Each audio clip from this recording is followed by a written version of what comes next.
To find teacher updates for your students' courses, first get logged into Schoology.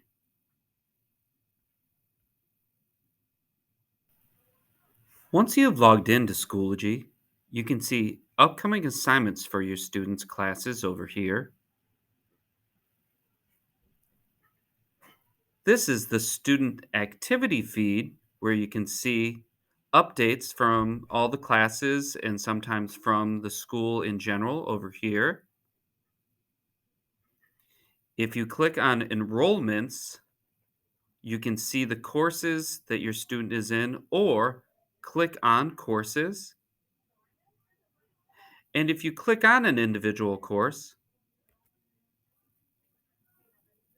you can click on the update link right here. And you can see the updates that that teacher has put in for that particular course.